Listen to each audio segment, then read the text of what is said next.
Game खेल रहे हैं, पापा के साथ गेम खेल। नहीं, कोई शाबाश नहीं है। शाबाश उस दिन मिलेगी जिस दिन इसके नाम के साथ लगेगा ACA, और साथ 4 महीने भी लग जाएंगे फिर, अदरवाइज ज़ीरो। अच्छा जी, बिस्मिल्लाह रहमान रहीम। लाइन MCQs किए भाई? हो गए सारे? नहीं हुए? अच्छा, देखें जी, पहला MCQ देखें। A complete set of financial statements does not include, ठीक है जी, एक स्टेटमेंट होती है कॉम्प्रिहेंसिव इनकम की, एक होती है financial position as changes of statement of changes in equity, कि इक्विटी के अंदर जो चेंजेस आई हैं, कौन सा पार्टनर कितना लेकर आया, कितना लेकर गया, ये भी एक फाइनेंशियल स्टेटमेंट होती है। सिर्फ जो एज एनालिसिस होता है वो फाइनेंशियल स्टेटमेंट नहीं होती। एज एनालिसिस क्या होता है भाई, कौन बताएगा? हारिस बताएगा, हमजा वैस।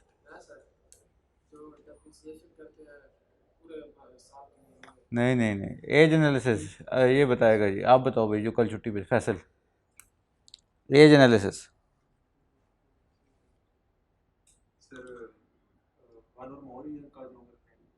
जी भाई, इलियास। अगर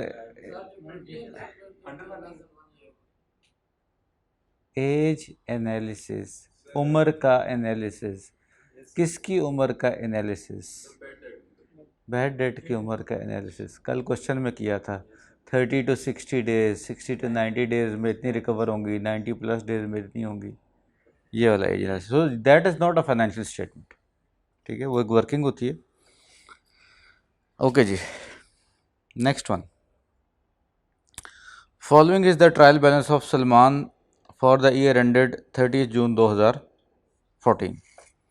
इंश्योरेंस है जी 2000 की। Insurance is pre paid to the extent of 650। What is the amount of premium to be shown in the statement of comprehensive income and statement of financial position? कौन बताएगा भाई? पहले तो क्वेश्चन मुझे कोई एक्सप्लेन कर दे। आप भी लोग करेंगे? कौन करेगा? अब्दुलरहमान के अलावा कोई कर? चलो आप ही कर दो। ये क्या है जो ट्रायल बैलेंस में आ रहा है?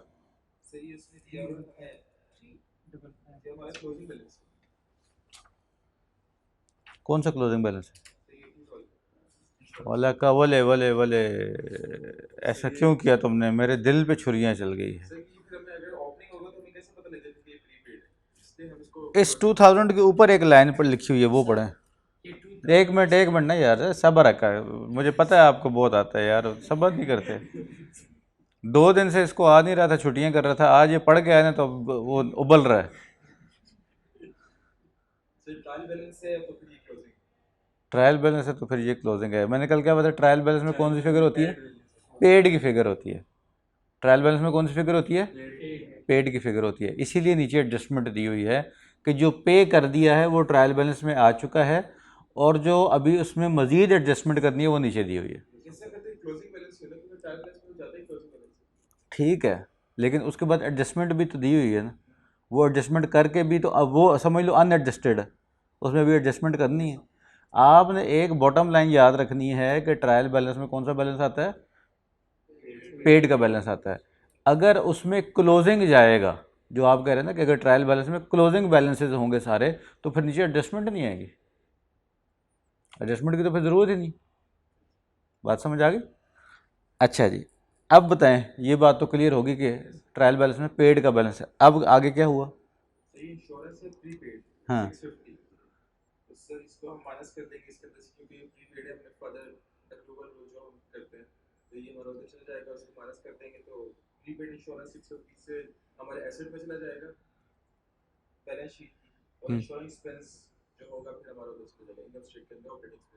वो कितना होगा?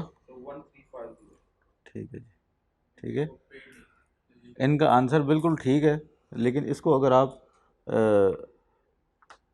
अपनी जिस सिस्टम से आपने पढ़ा है उसमें अगर देखें, तो ये हमारा लेजर का अकाउंट है, और ट्रायल बैलेंस से हमने फिगर कितने की उठाई है? 2000 की, जो कि पेड है। पेड है ना? कौन सा है? इंश्योरेंस का अकाउंट है, इंश्योरेंस। तो इसका मतलब है ये हमारा एक्सपेंस है, एक्सपेंसेस डेबिट साइड पे आते हैं। जब पे हुआ तो हमने किया होगा एक्सपेंस डेबिट कैश क्रेडिट या एक्सपेंस डेबिट बैंक क्रेडिट, तो ये हमने पेड की फिगर उठा ली है। अब वो कह रहा है कि ईयर एंड पे 650 insurance is pre paid to the extent of 650 की हमने प्री पे कर दी है। तो इसका मतलब है कि कैरिड डाउन बैलेंस कितना है 650। ये क्यों कैरिड डाउन है? क्योंकि ये इस साल में नहीं शामिल होगा, ये तो अगले साल में होगा ना जाके। मैचिंग कॉन्सेप्ट है, ठीक है, मैचिंग कॉन्सेप्ट है ना ये। तो अब बताएं जो बैलेंसिंग फिगर है वो क्या होगी 1350। बात उनके बिल्कुल ठीक है कि हमने 2000 में से 650 माइनस कर दिया ना। एग्जाम में यही अप्रोच होनी चाहिए, ठीक है, आपका टाइम बचेगा। लेकिन जहां आप फंस जाएं, कई दफ़ा होता है ना बंदा एग्जाम में पढ़े, तो फ़ौरन टी अकाउंट बनाएं और अपने कॉन्सेप्ट्स को अप्लाई करें, आपका आंसर निकले। अब ये जो फिगर है ये प्रॉफिट एंड लॉस में चली जाएगी और ये जो फिगर है ये बैलेंस शीट में चली जाएगी। बैलेंस शीट में एज एन क्या जाएगी, लायबिलिटी या asset? Current asset. Good, current asset के तौर पे जाएगी, क्योंकि ये अभी पे कर दिया है, यूज़ अगले साल होना है। बात समझ आ गई है जी? ठीक है जी। क्वेश्चन नंबर 3 कौन पढ़ेगा भाई? कोई अल्लाह का नेक बंदा पढ़ दे यार। हमजा वैस बहुत नेक आदमी है।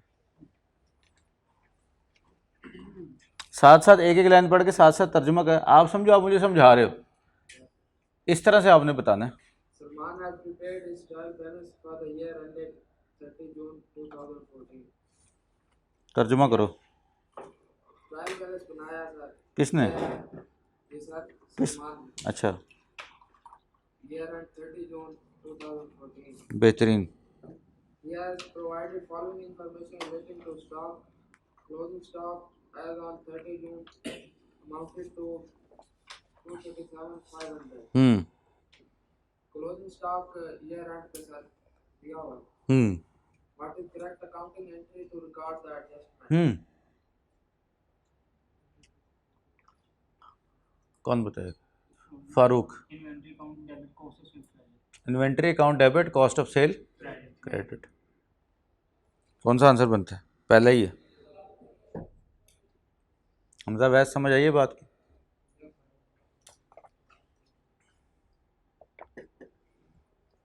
कोई नहीं आई, कोई नहीं आई समझ, मुझे पता नहीं है ऐसे कह रहा है। उसने तो एडजस्टमेंट की बात, उसने कहा अकाउंटिंग एंट्री बताएं इसकी। एडजस्टमेंट का वर्ड तो उसने यूज़ किया है। What is the correct accounting entry to record the adjustment? यही एडजस्टमेंट है, कोई कन्फ्यूजन? अकाउंटिंग की क्लोजिंग स्टॉक की एंट्री हम किस इन्वेंट्री सिस्टम में पास करते हैं?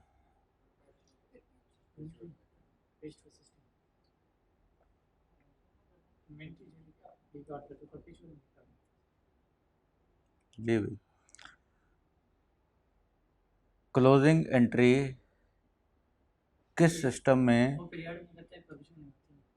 हाँ, अभी सही पहुंचा, ठीक है, पीरियोडिक में एंट्री पास करते हैं। पहुंच गए? चले आगे, दोबारा आ रहा है।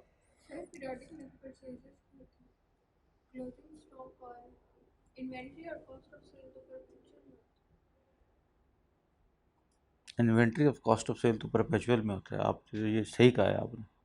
इन्वेंट्री और कॉस्ट ऑफ सेल का लेजर होता है, होता है। इन्वेंट्री का इन आउट रिकॉर्ड हो रहा होता है इन्वेंट्री के अकाउंट में। क्लोजिंग हर टाइम आ रहा होता है, तो क्लोजिंग की एंट्री की ज़रूरत नहीं होती। क्लोजिंग तो आपके पास लेटेस्ट इन्वेंट्री के अकाउंट में आ रहा होगा। क्लोजिंग की एंट्री तो तब पास करेंगे जब आपने इन्वेंट्री का अकाउंट ही मेंटेन नहीं किया, परचेजेस का किया हुआ।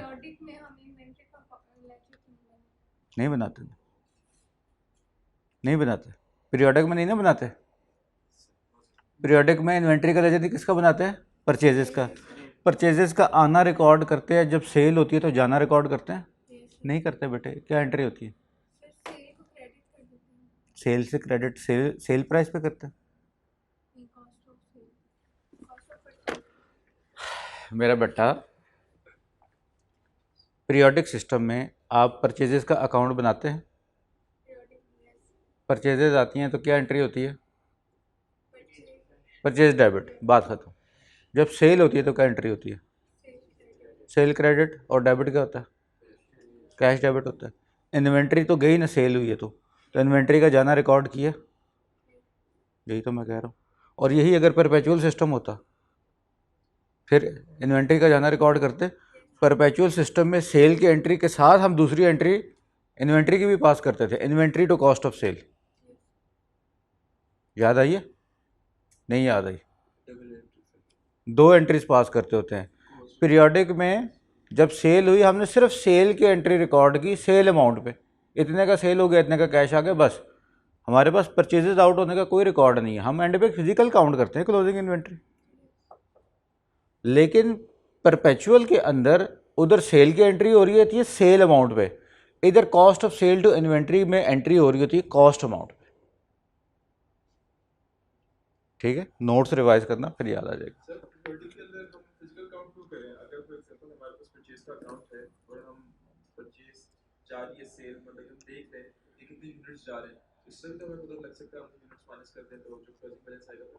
बहुत कॉम्प्लिकेटेड हो जाता है, 1 लाख आइटम है, कैसे रिकॉर्ड करोगे आप? फिजिकली इसको ज़रा प्रैक्टिकली सोच के देखो कि आप कैरे फॉर में ये अप्लाई करो ना ज़रा, या इम्तियाज़ स्टोर पे जाके अप्लाई करो। 75,000 मसाले के पैकेट आए, 95,000 नमक के पैकेट आए, इतने बिक गए, और लाखों आइटम्स हैं। चलो लाखों नहीं, हज़ारों ज़रूर होंगी, प्रैक्टिकली पॉसिबल नहीं होता। स्टॉक काउंट,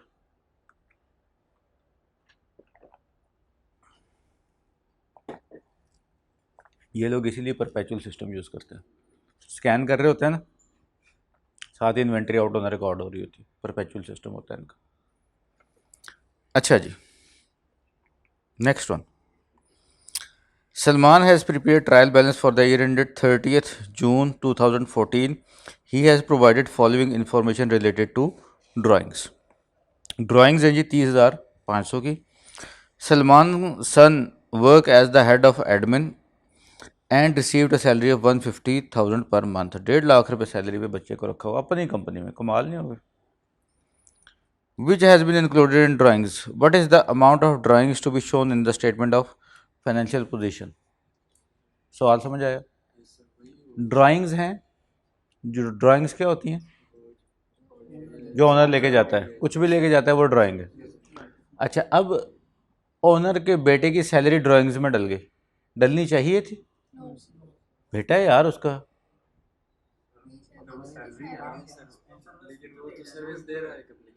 सर्विस दे रहा है, कंपनी का मुलाजिम है, उसका बेटा है या दामाद है, हमें इससे कोई फ़र्क नहीं पड़ता। कंपनी में काम कर रहा है, मुलाजिम है कंपनी का, तो उसकी सैलरी एक अकाउंट में जानी चाहिए, चलेगी वेजेस अकाउंट में। तो वेजेस अकाउंट में से ड्राइंग्स में से उसको माइनस कर देंगे, क्रेडिट कर देंगे। कितनी अमाउंट क्रेडिट करेंगे? 150। देखा, ये common mistake, this is the most common mistake. देखो, हम लर्निंग प्रोसेस है, don't feel bad, this is learning process. Exam में गलती करोगे, ये क्यों मुझे पता है, ये मैं आपको होमवर्क दूँ, आपने कर भी लिया होगा ये क्वेश्चन। कॉमन मिस्टेक ये है कि वो कह रही है पर मंथ सैलरी है और ड्राइंग्स पूरे साल की दी हुई। हाँ, ये अब आपको याद है, ठीक है। 150 इंटू 12 से पूरे साल की सैलरीज आ जाएगी, उसको माइनस कर देंगे ड्राइंग्स में से, फिर आपका सही आंसर आएगा। ठीक है भाई, तो ये एक कॉमन मिस्टेक है। कोई चीज़ मंथली होगी एनुअल के साथ कंपेयर कर रहे होंगे, कोई एनुअल होगी मंथली के साथ कर रहे होंगे। ठीक है, तो प्लीज़ एग्जाम में बी वेरी केयरफुल। अब ये क्वेश्चन आपको आता है, इस मिस्टेक की वजह से आप मार्क लूज कर जाएंगे। ठीक है, तो इस टाइम मेरा ज़्यादा फोकस अब एग्जाम पासिंग टेक्निक्स पे। Next one, question 5। Azam is in process of preparation of trial balance for the year ended 30 जून 2015, और उसमें परचेजेस कितनी है? 950। Azam withdrew goods costing 4,000 for his personal use during the year. However, no entry was made to record the withdrawal of goods. Drawings की हैं, drawings की entry कोई नहीं की। What is the amount of purchases to be shown in the statement of comprehensive income? 4,000 minus करें, क्या answer आता है?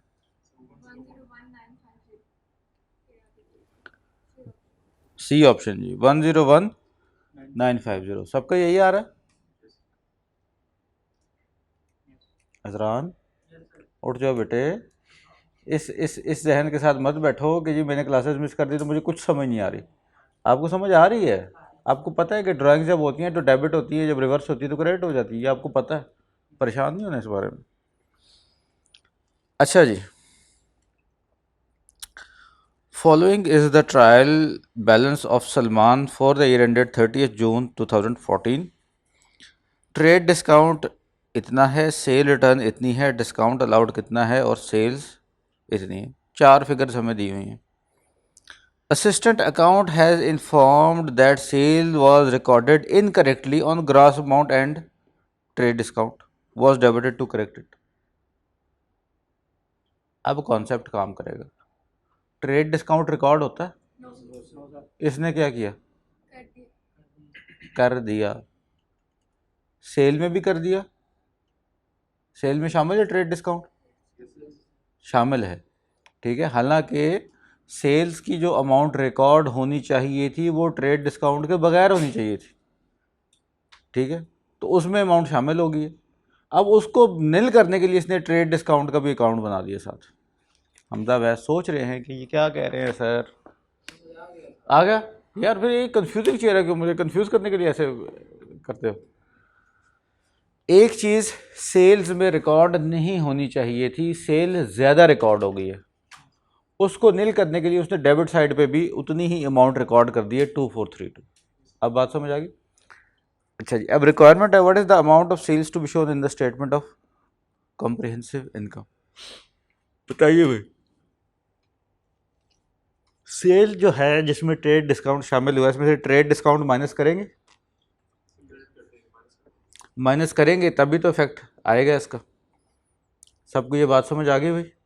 हारिस को नहीं आई, क्या क्या समझ आई? सर जो सेल है उसमें से हम ट्रेड डिस्काउंट माइनस क्यों? ट्रेड डिस्काउंट में रिकॉर्ड किया ये रिकॉर्ड होती है, ये होते नहीं है, ठीक है, गुड। अच्छा जी, सेल रिटर्न माइनस करेंगे, सेल रिटर्न भी माइनस कर देंगे। डिस्काउंट अलाउड हमारा एक्सपेंस है, माइनस करेंगे, करेंगे जी। तीनों चीज़ें माइनस कर दे, सेल की फिगर आ जाएगी। कौन सा आंसर आता है? सी ऑप्शन आ रहा है।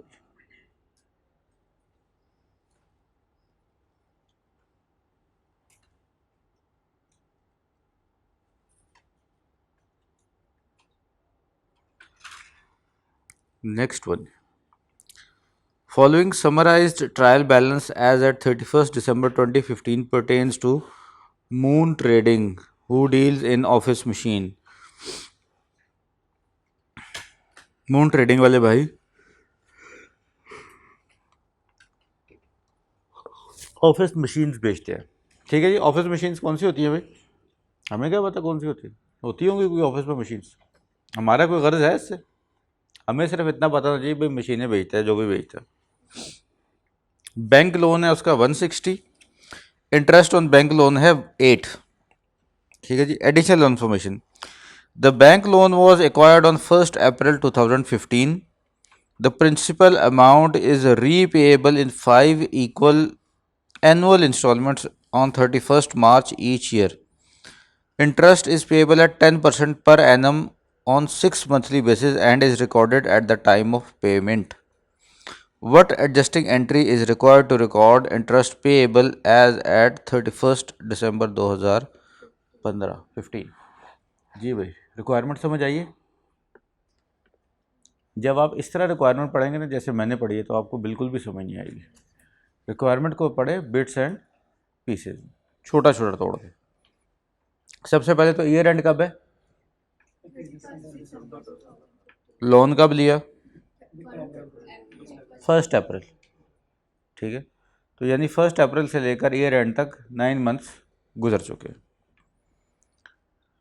जो लोन है वो उसकी जो प्रिंसिपल अमाउंट है 160, वो रीपेबल है 5 इक्वल एनुअल इंस्टॉलमेंट्स 31 मार्च तक, ठीक है।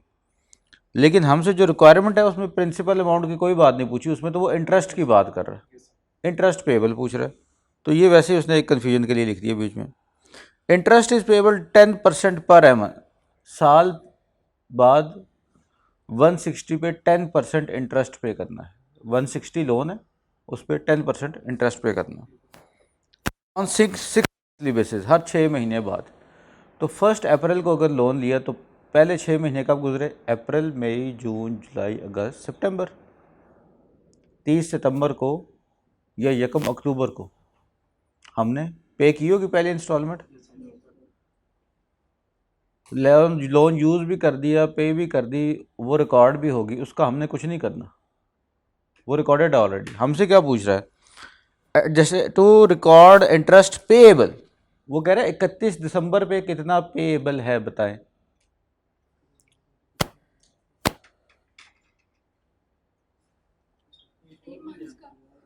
एट 3 मंथ्स का पेएबल है, अक्टूबर, नवंबर, दिसंबर का 3 मंथ्स का पेएबल है। पे अब कम करेंगे, 31 मार्च को करना है, 6 महीने बाद पे करते हैं ना। तो ईयर एंड पे 6 महीने का हमने पे कर दिया, 9 में से 3 का रहता है, तो 160 इंटू 10% इंटू 3/12, 4 आंसर। तो 4 से इंटरेस्ट एक्सपेंस डेबिट हो जाएगा और इंटरेस्ट पेएबल क्रेडिट हो जाएगा। आप बताएं मंथ्स के लिए क्यों करेंगे? 6 मंथली बेसिस है, 6 मंथली बेसिस पर हम पे करते हैं, ऐसी बात है ना, हर 6 महीने के बाद पे करते हैं। हमने 31 अक्टूबर को पे किया, सॉरी 31 सितंबर को, और ईयर एंड कब है? 31 सितंबर से 31 दिसंबर तक कितने महीने गुजरते हैं? 3 महीने। ये 3 महीने हमारे इस साल में शामिल हैं। हमने ईयर एंड पे क्या रिपोर्ट देनी होती है कि इस साल से रिलेटेड कितना खर्चा पेएबल है। अगले साल में जो पेएबल हो तो अगले साल में देखेंगे। अब बात समझ आ गई?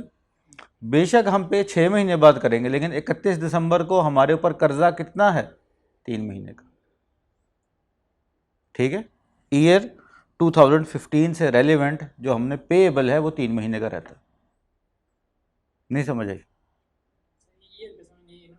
छोड़ो ईयर को, आप सब कुछ छोड़ दो। आप मुझे ये बताओ 31 दिसंबर 2015 पे हमने कितने पैसे देने हैं जो इस साल से रेलेवेंट है?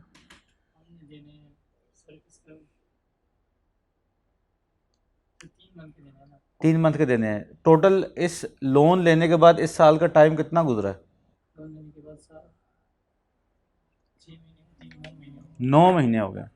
9 महीने गुजर गए, 6 के बाद पहली इंस्टॉलमेंट हमने पे कर दी, तो 3 महीने की रहेगी। नहीं समझ आई फिर भी? या टाइम लाइन बनाऊँ? आगे समझ, सबको आगे टाइम लाइन बना लिया करें, अगर इस तरह की बात समझ ना आए टाइम लाइन बना लें। चले जी, नेक्स्ट वन, क्वेश्चन नंबर 8। ये आप लोग करें, जिसने नहीं किया ज़रा अटैम्प्ट करें एक दफ़ा। 2 मिनट से ज़्यादा नहीं लेने प्लीज़।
जी भाई, हो गया? क्या आंसर आता है?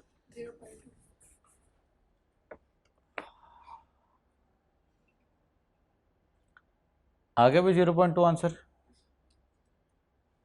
हारिस का नहीं आया, नहीं आया। फारूक नहीं आया। चले पढ़े।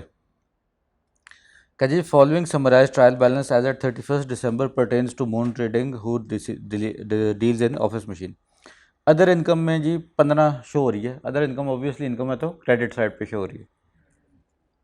कह रहे जी 1 अगस्त को हमें पता चला कि हमने एक अमाउंट रिसीव की है 1.8 million as 50% advance against a maintenance contract covering the period from 1 September 2015 to 31 May 2016। 1 सितंबर 2015 से 31 मई 2016 तक हम कोई सर्विस देंगे, उस सर्विस के अगेंस्ट हम एक अमाउंट रिसीव करेंगे। सुन रहे हैं सारे मेरी बात को? वो जो हम अमाउंट रिसीव करेंगे उसका 50% हमने रिसीव कर लिया है। पहली बात तो ये हम पता कर ले अपनी आसानी के लिए, क्वेश्चन में यूज़ हो या ना हो, कि अगर आधी रिसीव की है तो टोटल कितनी होगी? 1.8 रिसीव कर ली, ये 50% है, तो 100% कितनी होगी? 3.6, यानी कि इंटू 2 कर दे तो ठीक है। ये हमारे पास अमाउंट आ गई टोटल कॉन्ट्रैक्ट की। और कॉन्ट्रैक्ट कितने महीने का है? 9 मंथ्स का है। अगर टोटल अमाउंट 3.6 हो और 9 मंथ्स का कॉन्ट्रैक्ट हो तो एक मंथ की इनकम कितनी बनती है? कितनी बनती है बताएं? 3.6 डिवाइडेड बाय 9 कितनी जी? 0.4। 0.4, ठीक है जी। हमारे पास पर मंथ की अमाउंट आ गई। अब आगे बढ़ते हैं। वो कह रहे हैं कि this was credited to the income account. ठीक है जी, अच्छा किया आपने, क्रेडिट कर दिया, हम भी यही करते। Balance amount would be paid on the completion of contract. Contract जब कंप्लीट होगा तो बैलेंस पे हो जाएगा हमें। कॉन्ट्रैक्ट कब कंप्लीट होगा? 31 मई को। हमारा ईयर एंड कब है? 31 दिसंबर को। पहले हो रहा है, ठीक है। वो कह रहे हैं 31 दिसंबर को बताएं कि स्टेटमेंट ऑफ फाइनेंशियल पोजीशन में अनअर्नड इनकम कितनी शो होगी। अनअर्नड इनकम होती कौन सी है, पहले मुझे ये बताएं। जो हमने पैसे ले लिए अभी सर्विस नहीं दी, उसी को कहते हैं ना। पैसे ले लिए सर्विस नहीं दी, अनअर्नड, ठीक है।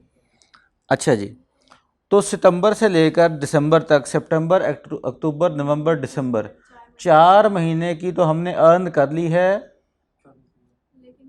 बाकी अभी अर्न नहीं की। तो अगर 0.4 एक महीने की है तो 4 महीने की कितनी होगी?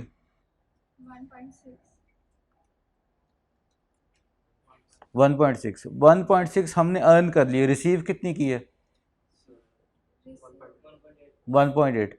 1.8 रिसीव की है, 1.6 अर्न कर ली है, तो अनअर्नड कितनी रह गई? अब बात समझ आ गई?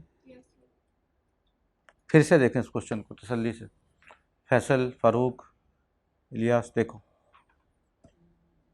छुट्टियां करो आप, ऐसे ही आ गए। 6 महीने की ब्रेक करो, रेस्ट करो।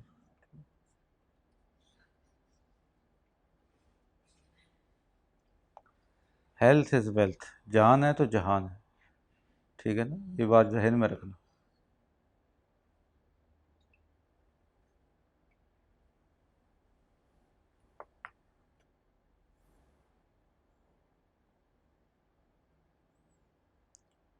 पैसे ना भी हुए ना, या कम भी हुए, सेहत होगी तो लाइफ अच्छी गुजर जाएगी। पैसे ज़्यादा हुए, सेहत ना हुई, दूसरों को देखा करोगे खा रहा है, मज़ा आ रहा होगा उसको, आप नहीं खा सकोगे।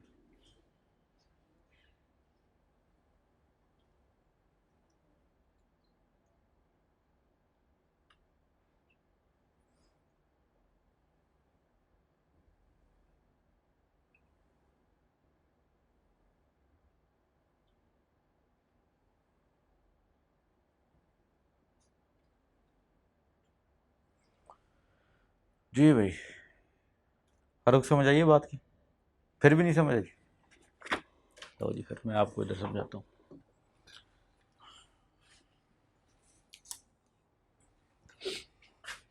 1 सितंबर से हमारा कॉन्ट्रैक्ट स्टार्ट हो रहा है और कब तक जा रहा है? 31 मई तक, 9 मंथ्स का कॉन्ट्रैक्ट है। ऐसे ही है जी।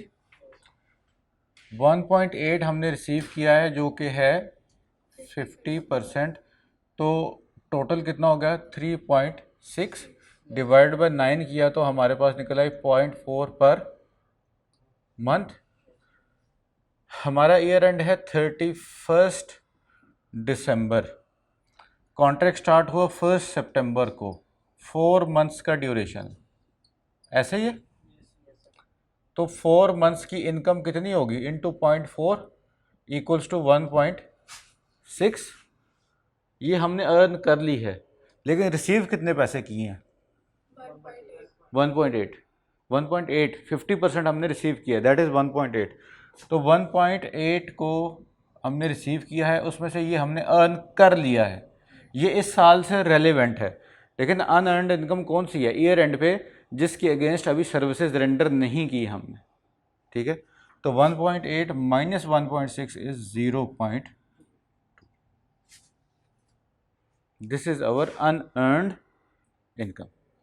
4 महीने की मजदूरी 1.6 बनती थी, यार 1.8 1.8 गया, बेहतरीन, अच्छा खुलासा बताया आपने।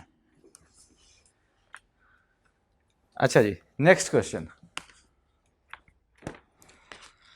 सेम डेटा है, सिर्फ रिक्वायरमेंट क्या है? What is the amount of other income to be shown in the statement of comprehensive income?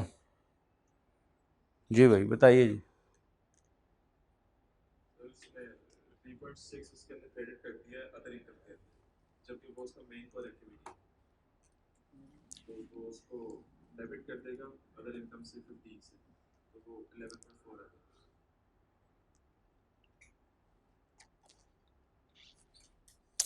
No, 3.6 क्यों क्रेडिट करेगा अदर इनकम में? सर उसने कर दिया क्रेडिट अदर इनकम, उसने लिखा हुआ नीचे। कहाँ लिखा है मुझे बताइएगा। Sir 31 May 2016 and was credit to other income. Question number 9 पढ़ रहे हो आप? Yes sir.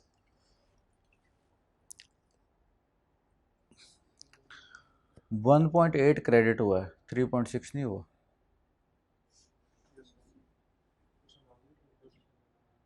पूरी लाइन पढ़ें। कह रहा है M T received an amount of 1.8 million और बीच में सारी कहानी and was credited to other income. तो 1.8 क्रेडिट हुआ है, 3.6 क्रेडिट नहीं हुआ। उसमें 3.6 का तो अभी जिक्र ही कोई नहीं। अब अदर इनकम में चला गया, वो ऑफिस की मशीनें सप्लाई करता है, कुछ सर्विस का कॉन्ट्रैक्ट दे रहा है, तो अदर इनकम ही है, कोर एक्टिविटी नहीं है उसकी, वो ठीक है। अब बताएं कि अदर इनकम में, स्टेटमेंट ऑफ कॉम्प्रिहेंसिव इनकम में कितनी अमाउंट शो होगी अदर इनकम की? जो रिसीव नहीं हुई उसे माइनस कर देंगे। क्यों? जो रिसीव नहीं हुई वो तो रिकॉर्ड ही नहीं हुई, तो माइनस क्यों करेंगे? ये जो ट्रांसमिशन अमाउंट है तो पेड नहीं, इसमें 15 रिसीव हुए तो अनअर्न जो है उसमें से इसको 1.8 15 में शामिल नहीं है।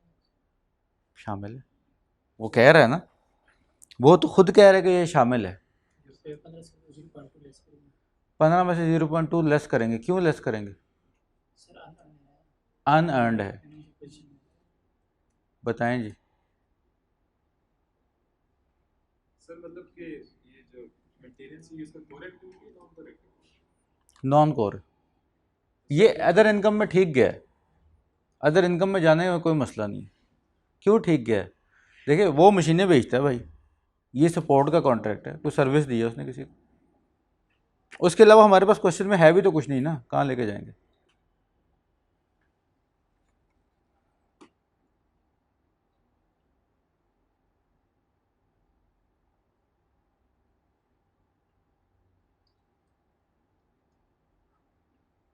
सर इसके अंदर से फिर हम अनअर्न माइनस कर देंगे 0.2, हम्म, जब हमने ऊपर निकाली तो 15 माइनस 0.2 हो जाएगा, तो 14.2।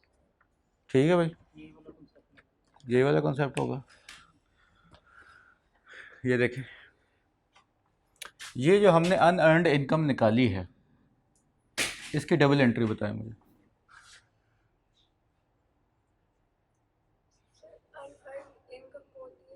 देखो पहले बेस समझ लें, आपको एंट्री आती है, आपको एंट्री आती है। ये 1.8 में ये 0.2 शामिल है, शामिल है ना, हमने रिसीव तो कर लिया, अर्न नहीं किया अभी।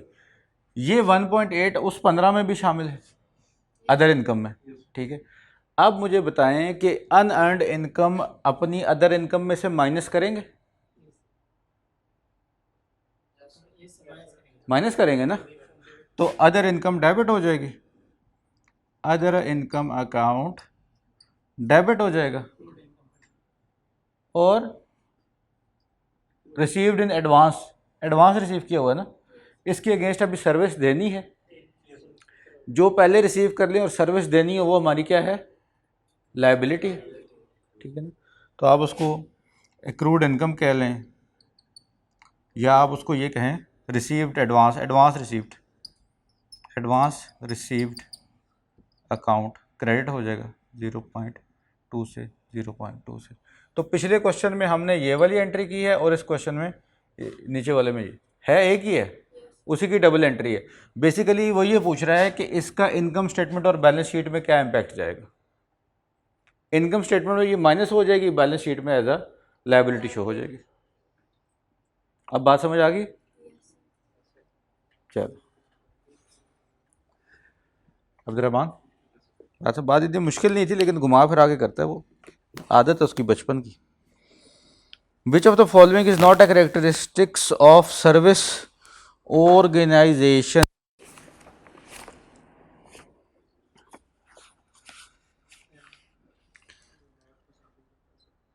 पेज नंबर 331 पे आइएगा ज़रा।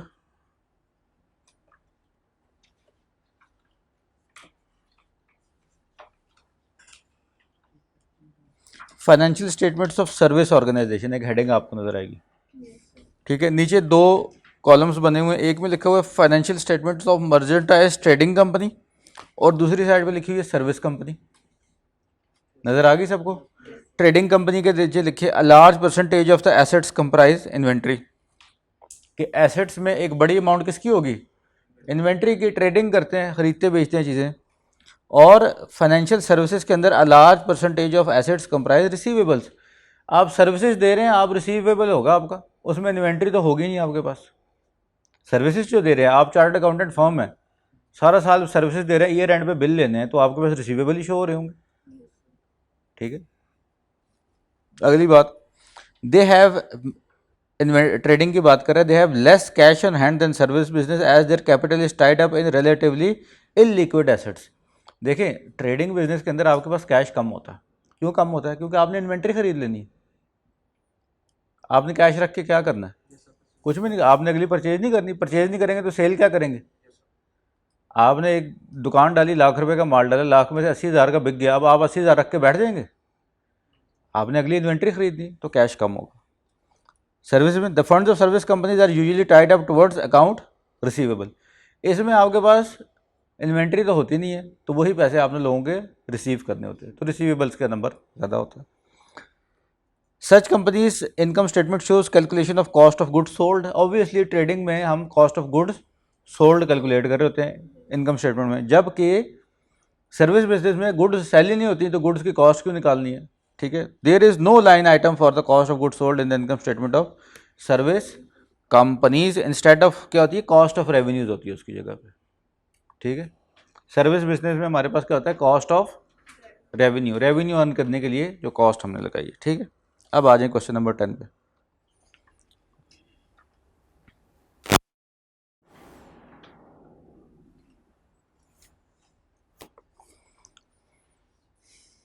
जी भाई,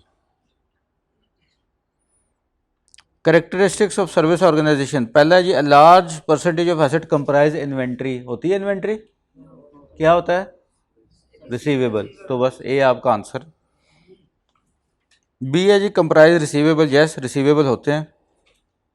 वो कह रहे हैं ना विच of the following is not a characteristics of, ठीक है, तो अल्फा ही है, ठीक है जी। बाकी तीनों लाइन बाय लाइन वही 4 लाइनें लिखी हुई हैं जो मैंने अभी आपको पेज पे आइडेंटिफाई करवा दी। क्वेश्चन नंबर 11 पे आ जाइए। A business has provided following extracts from trial balance as at 31 December 2018। वो आपका favourite topic, provision for doubtful debts. ठीक है, आसान तरीन टॉपिक, बच्चों वाला topic, yummy yummy enjoy enjoy, बहुत मज़ा आएगा। ठीक है आसान के नहीं यार, आसान टॉपिक है ये तो। ठीक है जी, रिसीवेबल्स दिए हुए हैं, प्रोविजन ओपनिंग दी हुई है, बैड डेट्स दिए हुए हैं ट्रायल बैलेंस में। जो वही ट्रायल बैलेंस जो हमने कल डिटेल क्वेश्चंस में किया, सेम ट्रायल बैलेंस है। वो कह रहे जी, a customer included in receivable trial balance owes 1 million gone bankrupt, क्या एंट्री होगी? बैड डेट, डेबिट, एडर, क्रेडिट, खत्म होगी बात। It has been decided to calculate a provision of 6% for the year. तो 1 मिलियन की बैड डेट माइनस करने के बाद जो बच जाएगा उस पर 6% कैलकुलेट कर लेंगे, क्लोजिंग प्रोविजन आ जाएगी। बनाए ज़रा जल्दी से एक प्रोविजन का अकाउंट, क्विकली से बनाया ज़रा। जैसे आज की क्लास मुझे कल की क्लास से भी ज़्यादा यूज़फुल लग रही है। आप प्रैक्टिस कर रहे हैं साथ, कुछ ना कुछ अपने हाथ से कर रहे हैं ना, तो समझ आ रही है।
Provision for doubtful debt, brought down balance, carried down balance. Brought down कितना?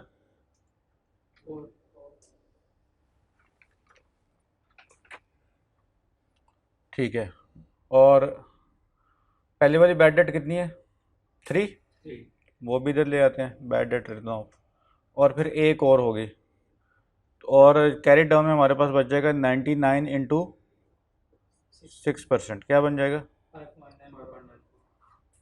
तो प्रॉफिट एंड लॉस में क्या चला जाएगा? क्लोजिंग पूछे तो क्लोजिंग तो आ गया, खत्म, ये आ गया। ठीक है सबका, गुड। नेक्स्ट वन करें। A business had provided the following extracts for the trial balance। Receivable 100 है, प्रोविजन 4.5 कर दी है उसने, बैड डेट 3 है, additional information 1 million gone bankrupt, decided to calculate 6% provision.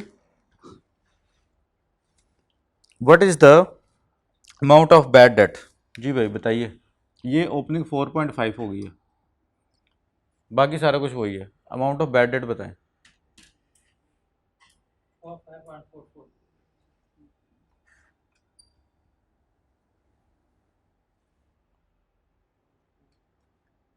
समझ आई भाई?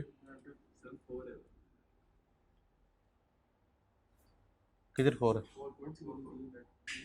4.44 वो कह रहा है 5.44 है। 5.94 plus 1 plus 3 minus 4.5 is equal to 5.44. 5.44 1 भी नहीं है, 1 है ना ये, ठीक हो गया। हमजा देख के ना कर, मुझे बता समझ आइए कि नहीं। आ गई सर, क्या है, आपने समझाया तो ठीक ही किया होगा।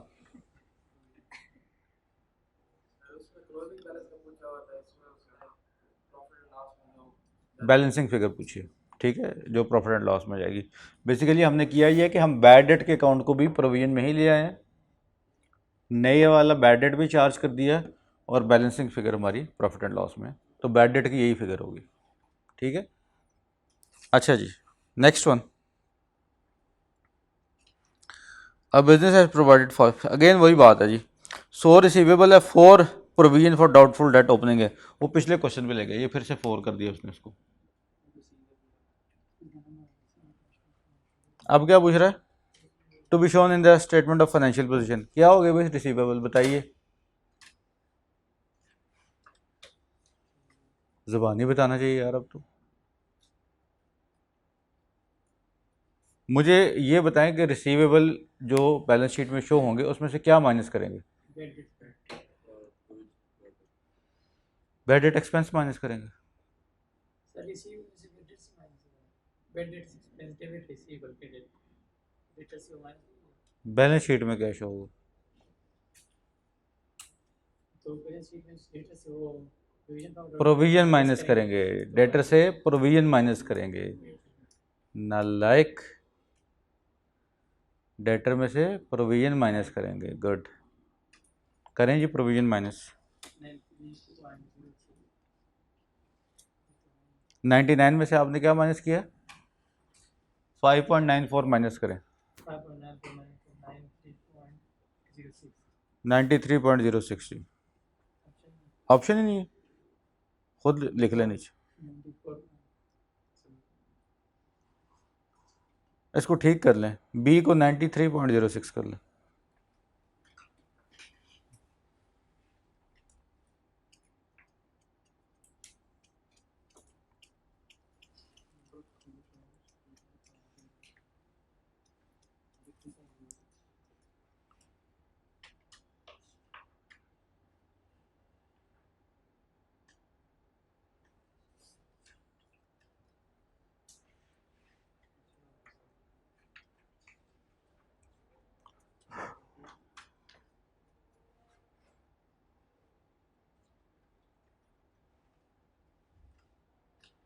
हो गया भाई, किस में से, 100 में से जो 4 है, ये वाला 4 बेटे, ये माइनस करेंगे क्योंकि ये तो नीचे एडजस्टमेंट में है ना, ये बैड डेट तो आपको ट्रायल में दिए हुए हैं, ट्रायल में दिए हुए हैं, इसका मतलब है कि ये डेटर्स में से होके आए हैं, bad debt debit debtor credit, तो जो ट्रायल में डेटर्स की फिगर है उसमें से ये 3 माइनस हो चुका है ऑलरेडी, ये बात समझ आइए हमजा। जो ट्रायल बैलेंस में डेटर्स की फिगर है, जब आप बैड डेट हुई, bad debt expense return of क्या एंट्री की, bad debt debit debtor credit, उसमें से जो बैलेंस निकला वही तो गया ट्रायल बैलेंस। 1 मिलियन तो नीचे एडजस्टमेंट में दिया हुआ, 1 मिलियन जो आपके पास ट्रायल में 100 की फिगर आई है डेटर्स की, उसमें से 1 माइनस नहीं हुआ, क्योंकि 1 की तो अभी हमने डबल एंट्री पास की है। मैंने कल आपको बताया था ट्रायल में जो चीज़ें आती हैं उनकी डबल एंट्री पास हो चुकी है, जो एडजस्टमेंट में उनकी पास करनी है, ठीक है, ये बात याद रहेगी, ये बात याद रहेगी तो क्वेश्चन सॉल्व होगा, ये बात याद रखना। 2-3 बातें कल मैंने आपको बताई हैं, ट्रायल में पेड की फिगर होती है, ट्रायल वाला जो फिगर होती है वो एक ही दफ़ा पोस्ट होती है, सेल्स की फिगर है उठा के पोस्ट कर दें, परचेज़ की फिगर है उठा के पोस्ट कर दें, जो भी एडजस्टमेंट करनी है, लेकिन जो नीचे एडजस्टमेंट्स में हमें दिया हुआ है उसकी डबल एंट्री पास होनी है, ठीक है। तो इसलिए इस 1 को हम डेटर्स में से माइनस कर रहे हैं, लेकिन 3 को नहीं कर रहे क्योंकि वो तो ट्रायल बैलेंस में उसकी डबल एंट्री पास हो चुकी है, समझ आइए बात ही। ओके जी, नेक्स्ट वन करें जी, number 14। A business has provided the following extracts from trial balance. Admin expenses are 150, electricity expense are 1.5 million, it's still outstanding. No adjustment for payable has been recorded. Electricity का expense है 1.5 million, record ही नहीं हुआ, क्या entry होगी? Payable credit, ठीक है, ये entry हो जाएगी इसकी। और आगे बताएं। Included in admin expenses trial advance rent, advance rent admin expenses में आना चाहिए। एडमिन एक्सपेंस क्रेडिट हो जाएगा और एडवांस डेबिट हो जाएगा, एसेट है हमारा।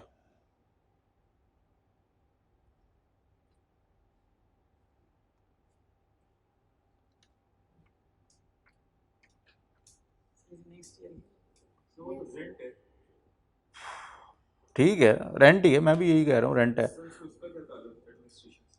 मैं भी यही कह रहा हूँ, कोई ताल्लुक नहीं है, इसलिए निकाल दें एडमिन एक्सपेंसेस में से। 1.2 का कोई ताल्लुक नहीं है। अगर वो कह देता ताल्लुक है तो हम मान लेते, हमने क्वेश्चन में बहस नहीं करनी। वो कहता ना इसमें डालना है, ठीक है डाल देंगे भाई, हम तो अकाउंटेंट, हम कौन होते हैं आगे से बहस करने वाले, मुंशी मुलाजम लोग, ठीक, बहस नहीं करेंगे, ठीक है डाल देंगे। लेकिन अगर वो कहता है तो अब तो वो कह रहा है कि एडवांस में रेंट डाला हुआ है, डाला हुआ निकाल लें, ख़त्म बात। हमारा तो इस टाइम पर्पज़ ये है कि फाइनेंशियल स्टेटमेंट में कौन सी फिगर जाएगी। फाइनेंशियल स्टेटमेंट बनती है एक्रूवल बेसिस पे, मैचिंग कॉन्सेप्ट बेसिस पे।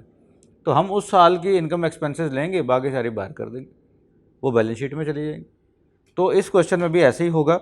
1.5 मिलियन का एक्सपेंस हमसे रेलिवेंट है, इसको ऐड कर देंगे, और 1.2 का इररिलेवेंट है, ये अगले साल का एडवांस पे किया हुआ, ये माइनस कर देंगे, एडमिन की फिगर आ जाएगी हमारे पास। 150 प्लस 1.5 माइनस 1.2, क्या आंसर आ जाता है? पहले ही आएगा मेरे ख्याल से 150.3।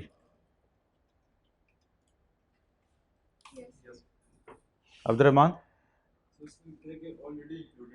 किस क्या ऑलरेडी इंक्लूडेड है?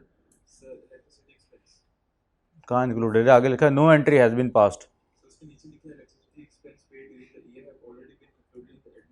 हाँ, जो साल में पे कर दिए वो तो इंक्लूडेड है, ट्रायल में तो होती ही पेड की फिगर। जो पे कर दिए वो इंक्लूडेड है, ये साल के एंड तक नहीं पे किया, इस साल का एक्सपेंस है, पे नहीं किया, तो इस साल के एक्सपेंसेस में आना चाहिए, बस ऐड कर दो।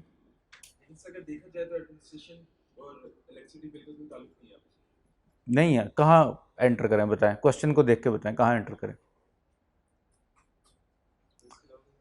कर ही नहीं ना सकते, वो कह रहे हैं कि मैंने एडमिन में शामिल कर दिया बिजली का बिल, कर दिया, ठीक है सर, आपने, आप गलत कर ही नहीं सकते, आप डायरेक्टर हैं हमारे, ऐसे ही कहना है, नौकरी में जाके भी ऐसे ही कहना है, सर आपने किया है, सही किया हो, बहुत अच्छा किया, हमारी मजाल आगे से बोले। अच्छा जी, नेक्स्ट वन। ओ यार ये तो फिर वही आ गया, फिर से उस्ताद बॉस के साथ बहस हो जानी है अच्छी खासी, ठीक है। अच्छा जी, एडमिन एक्सपेंसेस है 150, electricity 1.5 million, no adjustment have been, वो तो सेम ही नहीं बता, रिक्वायरमेंट क्या, which of the following is correct recording admin expenses. जी भाई बताइए भाई, एडमिन एक्सपेंसेस से रिलेटेड कौन सी बात ठीक है? एक्रूड एक्सपेंस हमारा 1.5 है, प्री पेमेंट हमारी 1.2 है, बीटा ऑप्शन।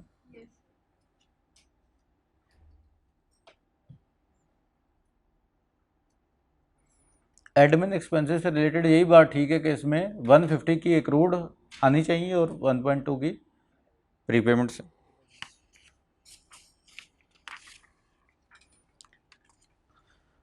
अच्छा जी, question number 16, following is the summarised trial balance of Fortune Traders for the year ended. अब आ गई जी डेप्रिसिएशन, ठीक है। अब आप देख लें one by one, provision, accrual, pre payments, depreciation, adjustments में क्या कुछ आ रहा है वही वो सब कुछ जो आपने पहले से पढ़ा, ठीक है। सिर्फ इसका ट्रायल बैलेंस के साथ जो इसका ताल्लुक है वो आपने समझना है बस, बाकी तो कुछ मसला ही नहीं। अच्छा जी, प्लांट एंड मशीनरी की कॉस्ट है इतना, एक्यूमुलेटेड डेप्रिसिएशन है इतना, और 1 मार्च को आपने एडवांस पे किया 330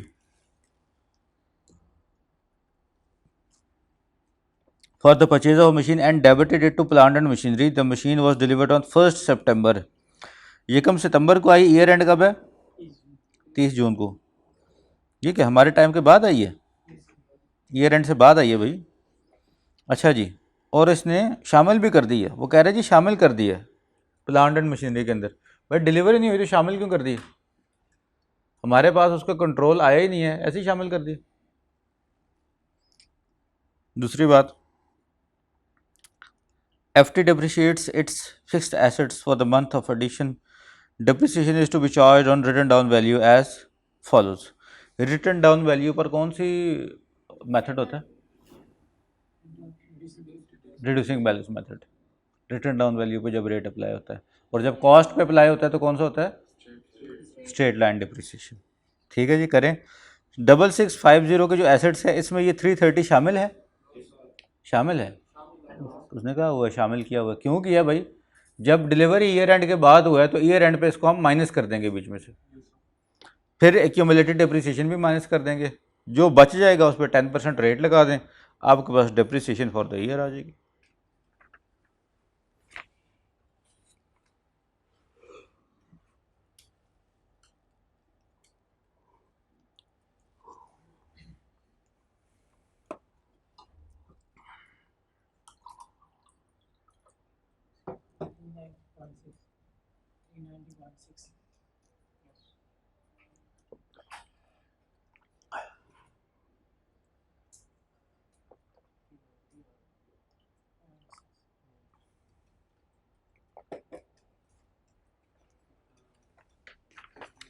अच्छा जी, next one.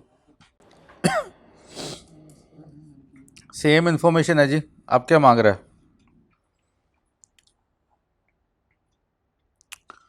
Plant and machinery की रिटर्न डाउन वैल्यू आप बताएं जी। कॉस्ट माइनस एक्यूमुलेटेड डिप्रिसिएशन, यही होगी ना रिटर्न डाउन वैल्यू।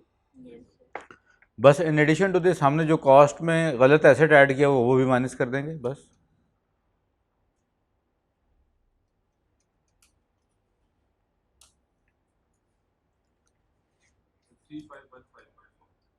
मुझे नहीं पता क्या क्या जो कॉस्ट ऑफ एसेट थी उसमें से माइनस की एक्यूमुलेटेड डेप्रिसिएशन प्रीवियस वाली, फिर करंट ईयर की डेप्रिसिएशन भी माइनस की, और जो 330 का एसेट है वो भी माइनस करना है। ये तीनों चीज़ें माइनस करके क्या आंसर आता है? बस ठीक है जी, यही आंसर है।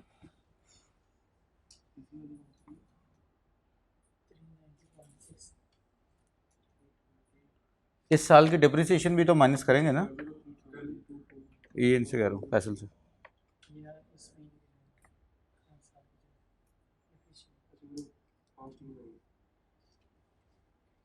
वो क्यों माइनस कर रहे हैं भाई? इससे पूछ रहा फैसल से।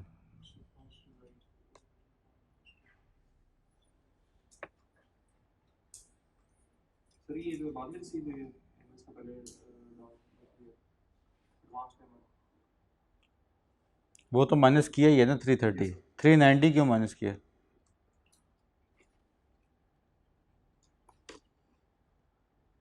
थ्री थर्टी क्यों माइनस किया, चलो ये बता दो।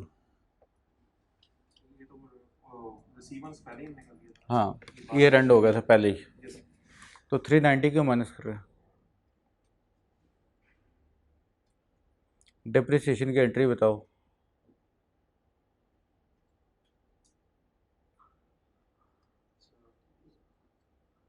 कोई भी बता दे यार। Depreciation expense debit, accumulated depreciation credit. तो जब एक्यूमुलेटेड डिप्रिसिएशन होगी तो उसमें ओपनिंग और ये 390 भी तो उसमें चली जाएगी ना। तो हमजा जाएगी? सर मुझे क्या पता आप क्या बोल रहे हैं, सवाल जाने आप जाने, मेरी बिलास है।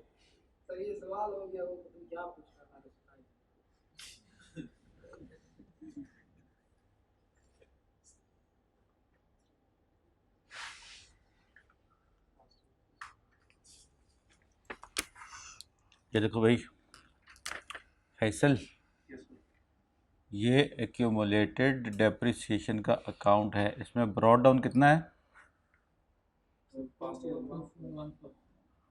2414। देख लो यही है करंट ईयर की डेप्रिसिएशन चार्ज की डेप्रिसिएशन डेबिट और एक्यूमुलेटेड डेप्रिसिएशन क्रेडिट कितनी है? 396। चलो 391 कर लो, ठीक है। अब इसका कैरी डाउन बैलेंस क्या आ जाएगा?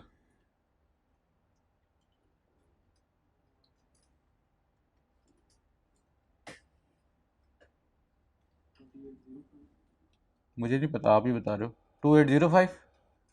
ठीक हो गया। अब देखो, जब हम बैलेंस शीट बनाएंगे उसमें कॉस्ट ऑफ एसेट आएगी। कितनी है कॉस्ट ऑफ एसेट टोटल? 6650 में से 330 तो माइनस कर दो ना, तो कितना आ गया? 6320। ये कॉस्ट ऑफ एसेट आ गई, और इसमें से एक्यूमुलेटेड डेप्रिसिएशन माइनस करेंगे 2805।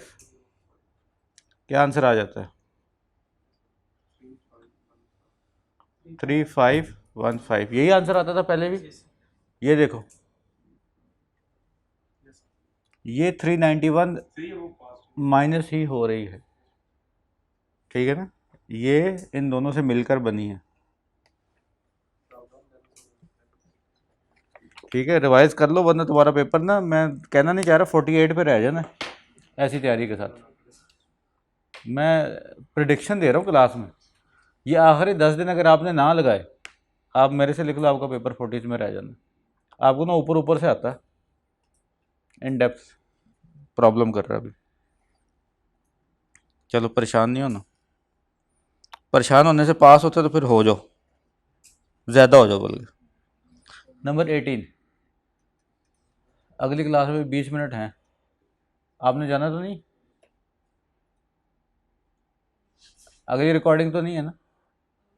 इधर ही है बस, फिर बैठा रहे यार, फिर का tension. Azam owns a retail store outlet, sorry, auto parts बेचते हैं आजम भाई। Trial balance on 30 June is इतना, बैंक लोन इतना, इंटरेस्ट एक्सपेंस इतना। Bank loan was received on 1 July, interest payable for the month June has been credited on the loan account. Interest payable loan account में credit होना चाहिए था।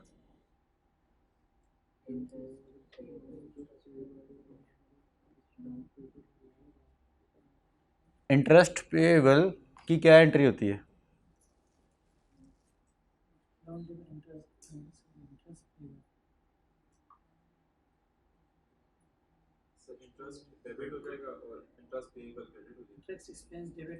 Interest expense debit, interest payable credit. हमने interest payable के बजाय loan को credit कर दिया,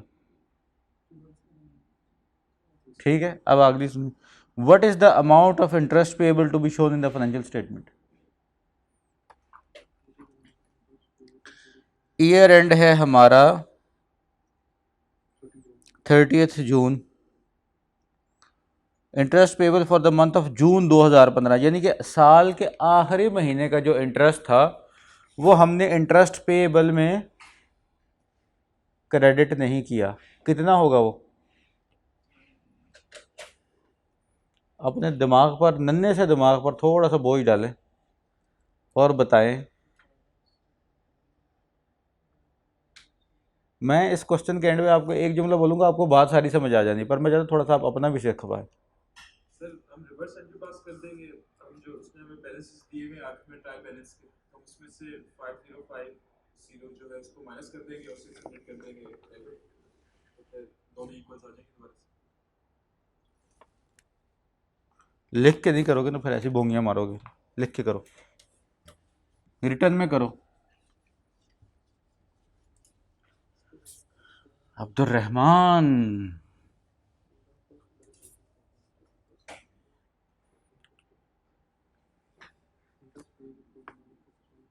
एक मिनट मेरे अजीज हमवतनों, ना इतना परेशान हो।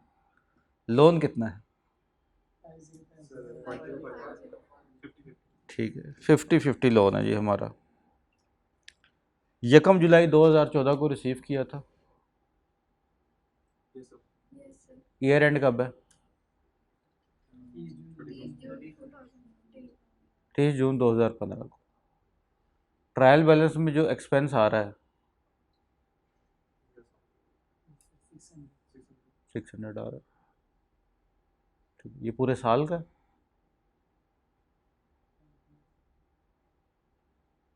पूरा साल ही तो ट्रायल बैलेंस अकाउंट मेंटेन हुए हैं ना, पूरे साल का है, तो साल में से 1 महीने का अलग कर लो, वो पेएबल। 600 इंटू 1/12, 600 डिवाइड बाई 12, क्या आता है आंसर? 50, बस 50 पेएबल है। ये पूछ रहे हो, वो पता नहीं कहाँ से 50 माइनस कर रहा है, ये कर रहा है, ठीक है। अच्छा, इसमें मैं आपको रूल बताता हूँ। रूल ये है, रेक्टिफिकेशन का रूल ये होता है कि अगर उसने हमें हाफ एंट्री बताई है क्वेश्चन में, कोई एक साइड बताई है, डेबिट या क्रेडिट बताई है कि ये हमने गलत की है, तो जो नहीं बताई हम ये एस्यूम करते हैं कि उसने ठीक की होगी। ये बॉटम लाइन रूल है। इसमें उसने हमें बताया है कि उसने लोन को क्रेडिट कर दिया है। करना किसको चाहिए था? इंटरेस्ट पेएबल को। और डेबिट किसको करना चाहिए था? इंटरेस्ट एक्सपेंस को।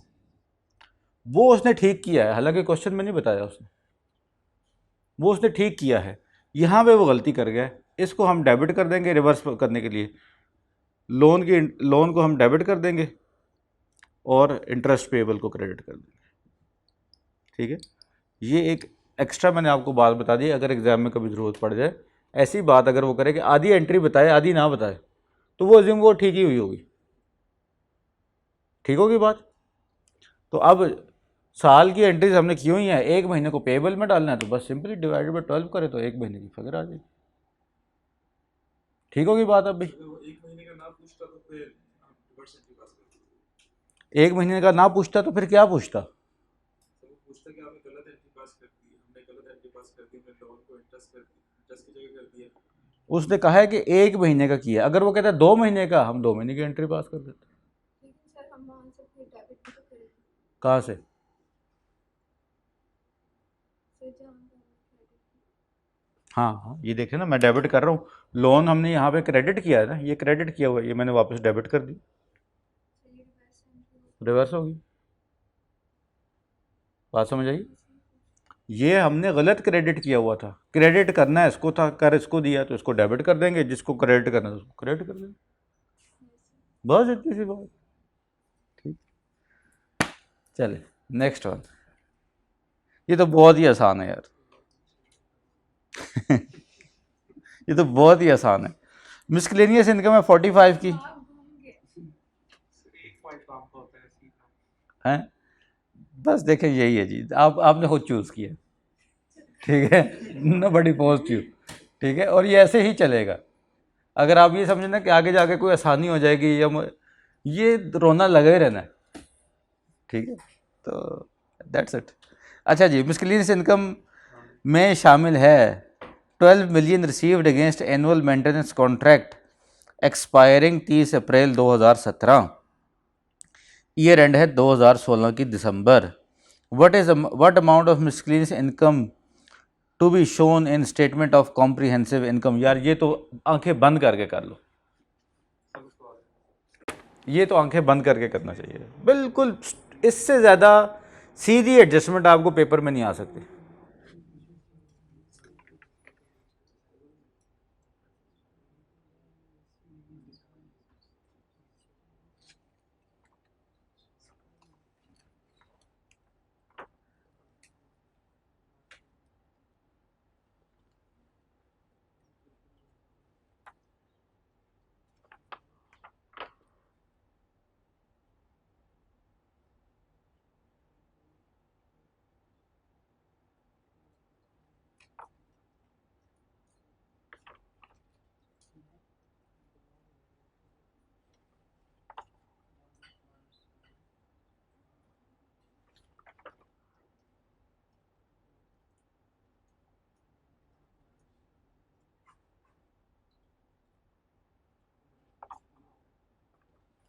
यार इतना लंबा क्या हिसाब लगा रहा है, मुझे डर लगने लग गया, पता नहीं क्या कर रहे हो गया? कितनी है? 41 बिल्कुल सही है जी, बिल्कुल सही है। कैसे बोला? क्योंकि इनकम इसमें अगले साल की भी है ऐड इसके अंदर 4 मंथ की, वो निकाल देंगे। 41 अभी फैसल बोल रहे, पहले नहीं बोला, पहले कंफ्यूज बैठा था, शक में पड़ा हुआ था। 45 की मिसक्लीनियस इनकम रिकॉर्ड हुई है बेटे, यस उसमें 12 मिलियन किसी कॉन्ट्रैक्ट के अगेंस्ट है, yes sir, yes maintenance contract, मैं जो कि ख़त्म हो रहा है 30 अप्रैल को, हमारा ईयर एंड हो रहा है 31 दिसंबर को। अब 12 में से कितनी हमसे इरेलीवेंट है? 4 महीने की, जनवरी फरवरी मार्च अप्रैल, 4 महीने की, 4 महीने की माइनस कर दे 45 में से, 4 मिलियन आती है वो, तो 41 रह जाएगा पीछे। क्लियर होगी बात यस हमजा?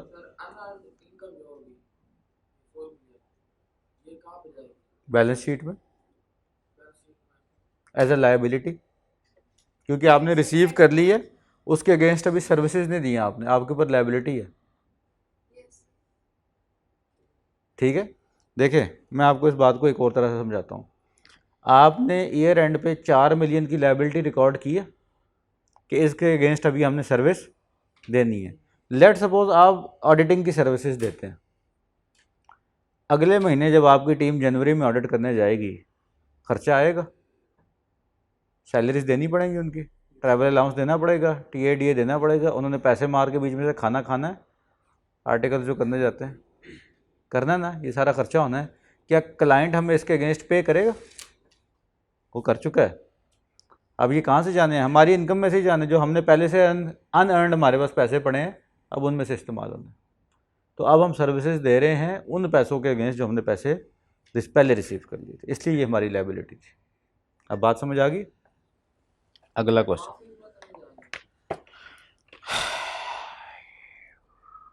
एडवांसेज में नहीं जाएंगे, एडवांसेज में जाते हैं रिसीवेबल। आगे शायद ये पीछे एक क्वेश्चन है तो चलो देखते हैं उसको भी।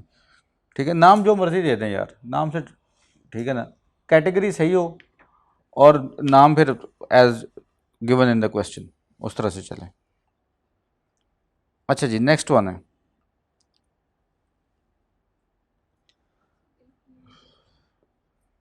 अनअर्नड इनकम पूछ रहा है, वो तो हमने पहले ही कैलकुलेट कर रही है क्वेश्चन 20 में, 4 है ना अनअर्नड इनकम, वो तो हमने पिछले क्वेश्चन में ही कैलकुलेट कर ली थी। ठीक है ये बात, यस सर सोची पड़ गए हो।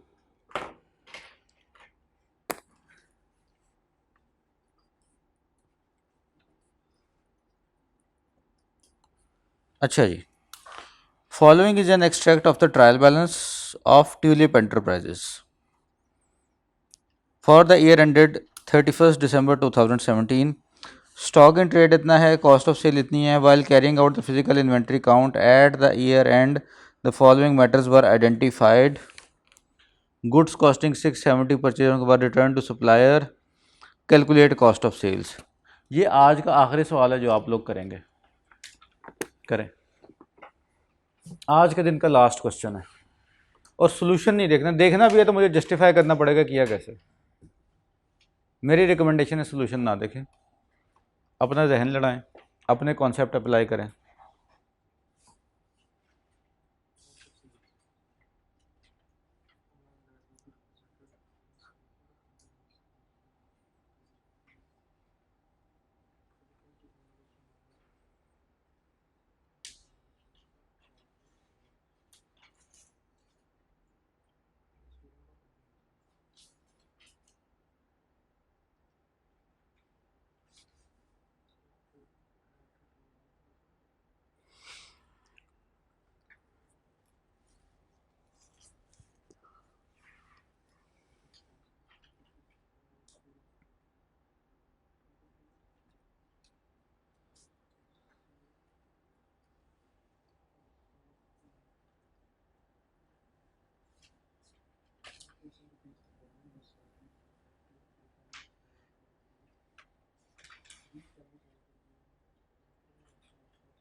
हो गया भाई, क्या आंसर आता है? 22840।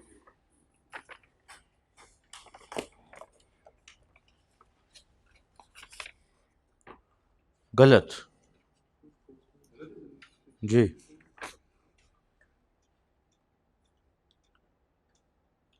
चलो अब 5 मिनट रह गए, अगली क्लास है 9:35 पे, सुने।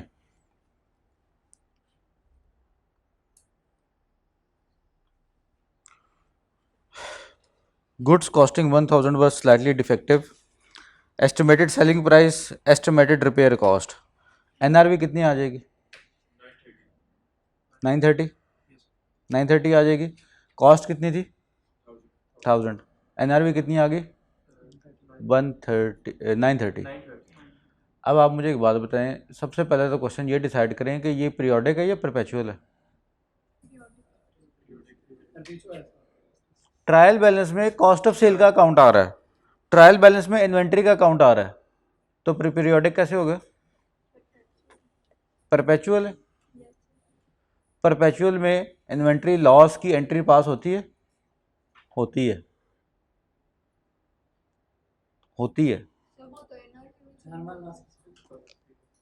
ये नॉर्मल नहीं है ना, ये एबनॉर्मल लॉस है। एबनॉर्मल लॉस की एंट्री पास होती है, क्या होती है? Abnormal loss debit, inventory credit.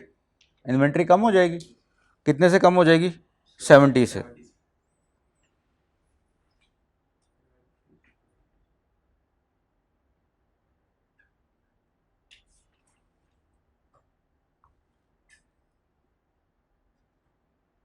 अच्छा एक मिनट एक मिनट एक मिनट एक मिनट,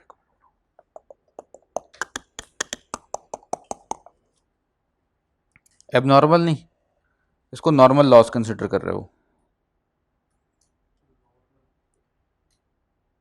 ठीक है जी। इसको हम नॉर्मल लॉस ही कंसिडर करेंगे, क्योंकि कोई फायर थेफ्ट कोई ऐसा काम नहीं हुआ। उसने कहा जी हमने रिव्यू किया फिजिकली इन्वेंट्री को, उसमें कोई कमी आ गई थी, तो ये हमारा नॉर्मल लॉस होगा। नॉर्मल लॉस, एक मिनट, नॉर्मल लॉस हमारा कहाँ पे जाता होता है? कॉस्ट ऑफ सेल में, कॉस्ट ऑफ सेल में, क्योंकि हम कहते होते हैं कि हमें पता है, मैंने आपको एक एग्जांपल दी थी कि ये तो होना ही होना है, ये बिजनेस का एक सेट पैटर्न है, इसमें ये लॉस होना है, तो हम कहते हैं ये हमारी कॉस्ट ऑफ सेल का हिस्सा, कॉस्ट का हिस्सा है ये, ठीक है। तो ये 70 का लॉस कॉस्ट में ऐड हो जाएगा। लेकिन सर हर बार डिफेक्टिव हो सकता है? हाँ हर बार हो सकता वो है। तो चलो अब मैं आपको बताता हूँ कैसे डिफेक्टिव हो सकता है। आपने कभी स्टोर रूम्स देखे जहाँ पे ये घी के कनस्तर पड़े होते हैं? हर दफ़ा कोई ना कोई कनस्तर डैमेज होगा, ऊपर नीचे रखे होते हैं। आप देखिएगा कई दुकानदार ऐसे होते हैं कि आप जब उनका फ्रिज खोलते हैं ना पेप्सी वाला, उसमें जो पेप्सी के कैन पड़े होते हैं सारे टेढ़े पड़े होंगे, एक भी सीधा नहीं होगा, कोई यहाँ से टेढ़ा होगा कोई वहाँ से टेढ़ा होगा। क्यों? उनको सस्ते मिलते हैं, वो डैमेज होते हैं, वो रूटीन में डैमेज होने ही होने हैं। जब वो उठा उठा के फेंकते हैं ना एक दूसरे के ऊपर ट्रांसपोर्टर, वो डैमेज होने ही होने हैं, ठीक है। तो इसलिए हम उसको नॉर्मल कॉस्ट ऑफ सेल में लेते हैं, ठीक है। तो कॉस्ट ऑफ सेल डेबिट हो जाएगी, नॉर्मल लॉस से इन्वेंट्री क्रेडिट हो जाएगी। तो एक तो ये कॉस्ट ऑफ सेल में ये ऐड हो जाएगी 23580, कॉस्ट ऑफ सेल में 70 की अमाउंट ऐड हो जाएगी नॉर्मल लॉस की वजह से। दूसरी बात, goods costing 670 purchase on credit were return to supplier, purchase return का इफेक्ट कॉस्ट ऑफ सेल में पड़ेगा? नहीं पड़ेगा। आप रिकॉर्ड कर भी लें तो भी इफेक्ट नहीं पड़ेगा। क्यों? क्योंकि अब हम बात कर रहे हैं परपेचुअल सिस्टम की। परचेज रिटर्न की एंट्री क्या होगी? Creditor debit, inventory credit. Cost of sale का तो अकाउंट ही अलग मेंटेन होता है, कॉस्ट ऑफ सेल में तो वही जाएगी जो सेल हो रही है, ठीक है। तो इसलिए हमारी कॉस्ट में सिर्फ ये 70 ऐड हो जाएगा और बाकी कुछ भी नहीं होगा। 23580 प्लस 70 करें, क्या आंसर आता है? 23650, यही आपका आंसर है। अच्छा जी, टाइम ख़त्म हो गया, अगली स्टूडेंट्स बाहर शायद खड़े होंगे या आने वाले होंगे, जो भी है। अच्छा, कल एक तो हम सुबह की क्लास कर ले, एक एक्स्ट्रा क्लास करके मेरा ख्याल कल कोर्स को हम वाइंड अप कर देते हैं। पहली क्लास में हम ये चैप्टर कंप्लीट कर लेंगे, इसकी थ्योरी और जो क्वेश्चन रह गए, और दूसरी क्लास में हम चैप्टर 2-3 की जो छोटी मोटी थ्योरी रह गई है, हो सकता है पहली में हो गए तो पहली में कर लेंगे। तो इस क्लास के बाद आप लोगों की नेक्स्ट क्लास है कोई? Yes, sir. कब? एक 20 से 3 कितने बजे? नहीं टाइमिंग तो लगी हुई है उस पर, मैंने देखी थी। टाइम नहीं लिखा उस पर, सिर्फ डेट लिखी हुई है। टेस्ट रूम में सर वही क्या